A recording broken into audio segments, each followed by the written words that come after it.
This is Boxing Bros UK. I'm Andrew. We're here with George Fox, Don Charles, famous trainers, brilliant trainer at the moment, and he's I think him and Andy Lee are probably right up there at the moment, aren't they? They're on fire.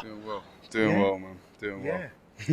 But yeah, so first question I want to ask, because I know you're a fighter yourself. You're big. What are you, 6'7", 6'6"? Yeah, just under 6'8", 6'7" and a half, 202, 202 centimeters. Yeah. New age heavyweight, this guy. So when you're backing around, I know you've been having sort of some health stuff going on. I remember the interview you did with Chris. Yeah, you feeling well? Yeah, I've been feeling good. I'm in training. I have my board meeting on the 7th of August. It was delayed a bit. It's the first Wednesday of every month.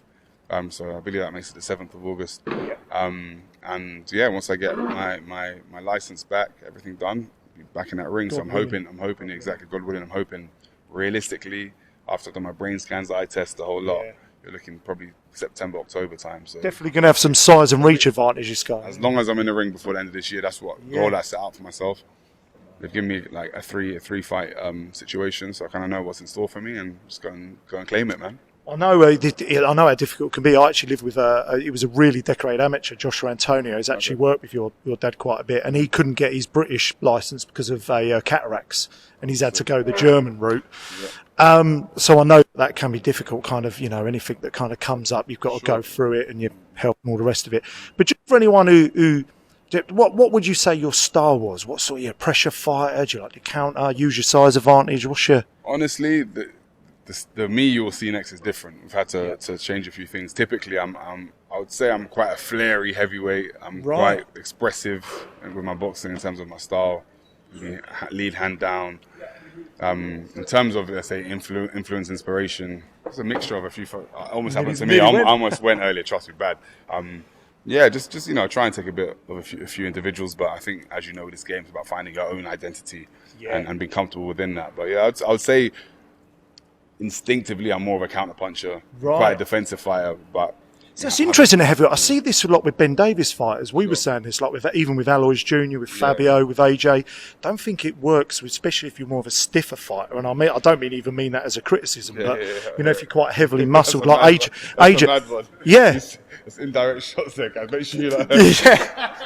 But But honestly, if you're a big muscle bound fighter like this is just my opinion, right? Maybe get your reaction to this.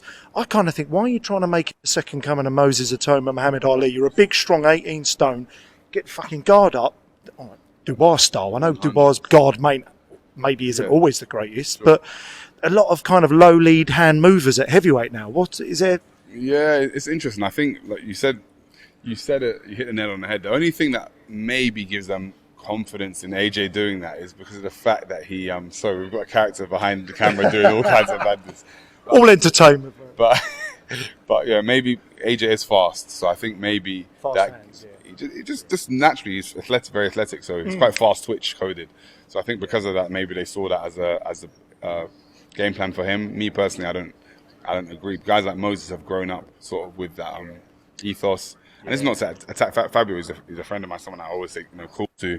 But even Fabio, like he credit to him, by the way, because he's got limited boxing education. Do you know what I mean? In terms of coming through I think that's fair to say. With him, again, the style, how can I say it's not working for him? He's knocking everyone out, but he will lose a lot of rounds. Moses, it works for perfectly because he's a schooled amateur of a high level. So I agree with you. I think when you're someone who is physical like AJ, you should be focused on having, I'd copy Holyfield, honestly. Have that tight physical guard. Yeah, walk them guys down. Use your athleticism. But Holyfield said that against Tyson, didn't he? I remember that interview where he said everyone was running away from Tyson and getting battered. He said, my tactic was to get in close and just start hitting him back. It sounds so simple, but it nullified him. I got a real controversial view.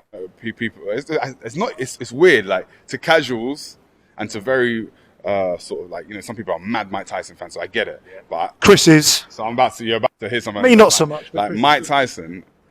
It was about the enigma, the character, the Iron Mike, blood that everyone bought into as an event. Yeah. Vegas closes down for the week. Yeah. It's a whole event. It's the story behind it, and it's an incredible story. And this is someone who, in his latter years, he opens up about this stuff on camera. Yeah. But the truth about Iron, he was just a bully. And his mentality and his psyche, wasn't it? The truth is that when he met people that had iron will, people like Holyfield, like Lennox, that didn't really care for all those histrionics, he sort of And you see that I'm not like this is me sending shots. Gangster fighters are crap. Balangas of the world, they're no good because all those people were exposed, didn't they? they? Yeah, no, but all those people that have that sort of gangster, it's just because they're insecure. They're just trying to put on their show to show what they're about. It never works. I don't even remember any good gangster boxers in history. It's a psychology, isn't it, Jules? I think it's something right. Chris calls me the boxing brain. It ain't because of my knowledge, but I studied a bit of psychotherapy and I like the body language, and I'm going to ask that about Daniel in a bit. And I think when these guys are running their mouth, the Balangas, right, Hamza kept really cool, I think it's compensating because they've not got influence, right? Because if you're struggling in life for some influence, whatever that may be in terms of an aura or just a presence, I think guys then have to sort of subconsciously, they're trying to find it elsewhere. Yeah, for sure. And he came a cropper, didn't he? You know, Shiraz just done a job on him. Yeah, but you see it in all walks of life. It's not just boxing, but for me, those kind of characters don't ever prosper in boxing, or very, very few and far between anyway. Yeah. But yeah, in terms of like to say, bringing it round to what you're saying about the AJ thing, I think people need to box to their strengths. And coming back to the Holyfield, which then we've gone on a random, random. No, but it's part of it. But he should, for me, focus on his strengths. And Holyfield was great, but Holyfield was also a smaller man that came from cruiserweight. So if you're doing it as an AJ that's 6'6", you should be it's scary shit. If you I made that analogy. Wrong for me, I made that analogy with Fabio Wardi versus Hooney. We did a bit with Gunman Boxing, and I made the analogy just sort of off the cuff that it was a bit like a guy with a sledgehammer in the ring against a guy with a stick. Use whatever analogy you want. Hooney was battering with that stick all night, but it wasn't really putting a dent in him, or not as much as he would like. Wardley couldn't land the sledgehammer all night until he did, and then it was lights out. That's the difference sometimes, isn't it? But then he was low lead hand trying to move out. I wonder whether just a tighter guard and then try and get those big bombs off.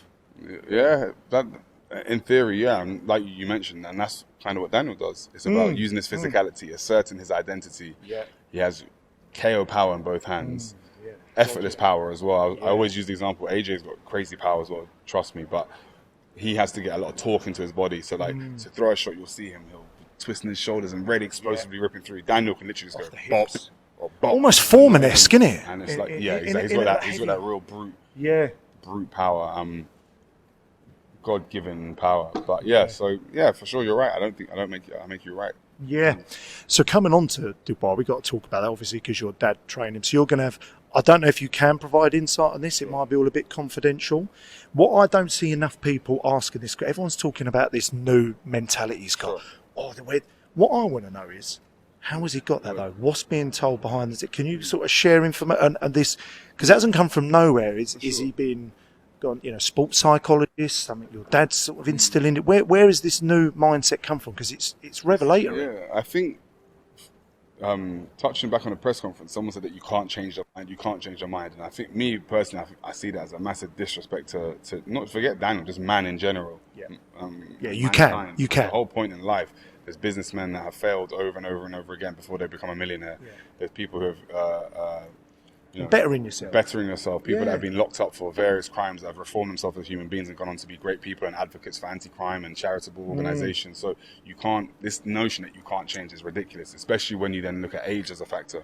So Daniel, with the whole Joe Joyce thing, when he broke his orbital bone, it's all made this thing about him quitting. He was 21 years of age. What are most people doing at 21? It's unbelievable. Forget that, actually. 21. Was it that long ago? Yeah, people forget. It's 21, maximum 22. He was a boy. Yeah, and he fought Usyk at 25 years of age. He's a young man. So my answer to you would be, even though it appears like a revelation, I think it's just a testament to time, to evolution, to momentum, to getting good victories under your belt. To my dad, a very sort of, he's a psychologist in his own way, like very strong spirit, very, very, if you look at his fighters, Derek Chisora, Frank Buglioni, these people, you have to nail them to the, they're not. So it's obviously a feature of your dad's. He's almost like the. It's just an ethos. And then Daniel's dad himself, being more present, he understands his son. The relationship between father and son is key. And I feel Daniel just coming into his own. So a mixture of time, equity, momentum, getting maturity, and becoming a man. And he's now in a place where he's supremely confident.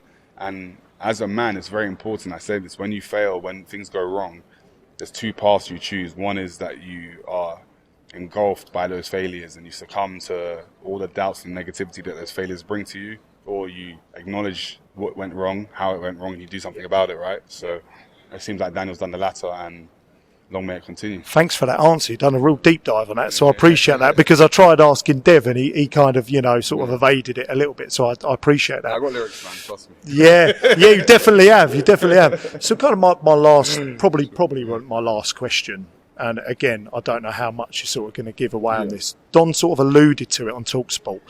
Talking about the second and third phase, we don't want to bore people with kind of technicalness, but we know how elusive he is. We know his IQ. We're bored of all saying it. We know he is. So obviously, Dubois got to get him there, that first phase, whether it's a 1-2 to get there, and then once he's got him there, not let him get away. I felt maybe he was letting him get away in that first fight. So is that kind of part of the plan, getting him there and then not letting him get off the hook? 100%. Waves of attacks. Yep. And it's easier said than done, because people know what it's like being inside a ring.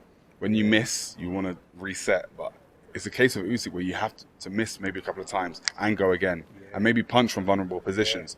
Fortunately, with Usyk, he is not the biggest puncher, so it offers you enough room to make some mistakes, and you have to be comfortable. This is where it's a weird psychology, because your whole life you've been working to not make mistakes, and now you have to be comfortable with making mistakes, and it's a harder adjustment to make. So you may miss a few times and have to go again and have to go again.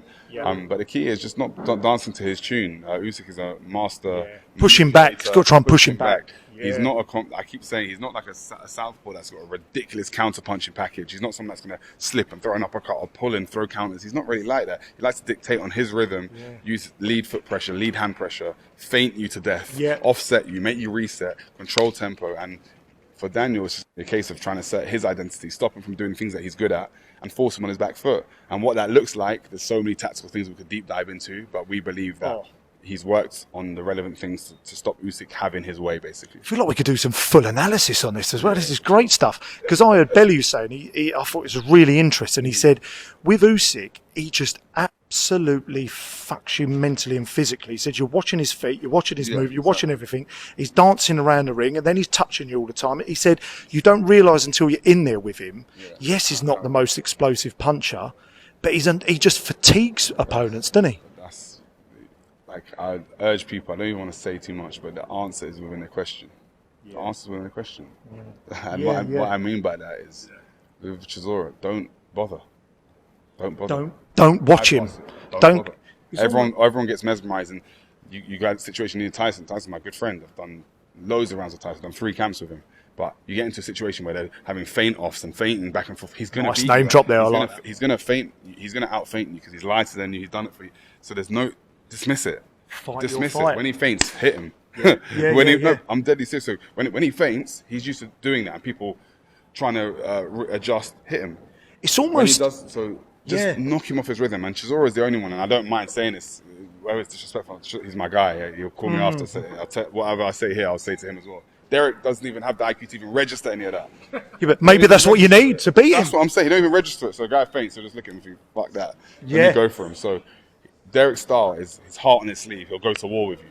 So if you start doing as Tony did, Tony's own answers in his own question.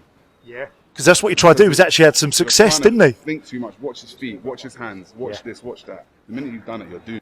Yeah, bless you, I could talk to you all day, honestly. So where else should we kind of go with this on? I suppose the other, just while I wait for my esteemed colleague to come back. We've also got, I think this is going under the radar a bit. I know it's maybe not the most legendary card ever, but I think the Okoli-Lorena fight's quite an interesting one. You know, Lorena's been in a couple of good fights with Hooney and obviously and with Daniel himself. He looks explosive and fast. You know, is that a banana skin for Lawrence? For sure, potential banana skin. But I think Lawrence is a lot more awkward than people understand. And I think with the last fight, the fight that he lost, it was really just struggling to make the weight. And it's not to take anything away from Chris. Chris gone on to great things himself. But Lawrence can punch. Lawrence long. Lawrence awkward. He throws the backhand a lot. Awkward as fuck, isn't he? So I think he'll be too big for Kevin. Kevin's a good fighter, but I just think he'll be a bit too big and snappy for him. But who knows? It might sound a bit obvious, but I think my thing on that for Lorena is it's probably a bit cliche, but I think he's almost got to adopt the peekaboo Mike Tyson, get in, get his head off the line movement, and just try and upset him. But that's easier said than done, isn't it? You've been in the ring, you know. Tough. I've only sparred him a couple of rounds, Lawrence, but awkward, long, not easy to land a clean shot on. I remember some sparring stories of him and Fury as well. It's just been like a standoff, not being able to tag. Like it's very negative sort of spar. It's hard to hit, man. So you're going with a Coley knockout on this one. You expect him to stop him. He's got a good backhand, knows how to set it up. They always say southpaw's open to backhand. There we go. So we got on a Coley knockout, and you've got to be backing your man Dubois for a knockout as well. So 2 KOs, a Coley and Dubois. There we go, man. Yeah. So just.